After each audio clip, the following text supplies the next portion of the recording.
Well, thank you, Captain, and I appreciate that update. I want to thank the mayor for her partnership and for hosting us here today at City Hall. This is about working together to address this issue. Last week in my State of the State, I gave history, I apologized, I talked about the background of all this. This is about continuing to take action, though. Now is the time to act, to do things to help the people of Flint address the damage that's been done, both in the short term, the intermediate term, and the long term, and I'm committed to getting that done. And I appreciate the captain and all his efforts to go through the summary of a number of the facts that have taken place recently. Today, though, I'd also like to announce a series of other actions that are part of the process to get Flint on a more and more positive track each and every day. To begin with, I want to announce that we're going to increase both the executive office presence and the presence of the state of Michigan and the city of Flint in terms of physical presence.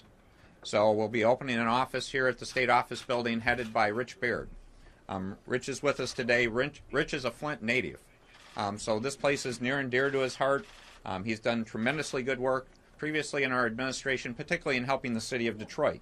So he's going to be our point person here in Flint. Joining him will be a number of other people, including the Lieutenant Governor, spending a significant amount of time here. Again, I'll continue my presence here. Harvey Hollins has done good work for an extended period of time in this community, and that will continue. But you'll find many other departments bringing resources and people to bear on the ground here to do things to help the people of Flint. One of the activity centers for that will be the Flint Water Interagency Coordinating Council. I established that by executive order earlier. We're having our first meeting today. I will be present at that meeting. It's really a group of state officials with city officials, county officials, and outside experts. People including Mark Edwards, Dr. Mona Hana-Atisha, other experts. Lawrence Reynolds, I believe, is part of the team. So we've got a great group of experts. We're also inviting federal officials to participate.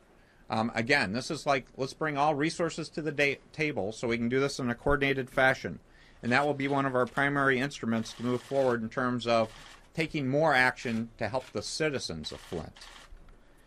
In terms of other issues, one of the requests that we just announced yesterday that Nick Lyon will be speaking to, our Director of Health and Human Services, for making a request to the federal government to expand Medicaid to children under 21. Also look at how we can apply more lead abatement programs to help those children, and also looked at more community-based programs, medical home models on what we can do with children that may already have other forms of health care coverage. We're putting in a request to the Small Business Administration about how we can look at low-interest loans and things to help the business owners of Flint get through this difficult time and then hopefully have an opportunity to have their business grow and do better in the city of Flint. With respect to the Flint Water Task Force, a group I established back in October of last year, an independent group to give recommendations to look at the background and history of this whole event and talk about lessons learned.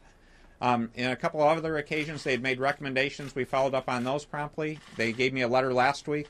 I'm responding to that letter in terms of yesterday or today. My response is going out, and I appreciate their recommendations. We'll be incorporating those, and Director Cray will be talking about that in terms of how we're incorporating those recommendations to look at the question of water quality and water safety.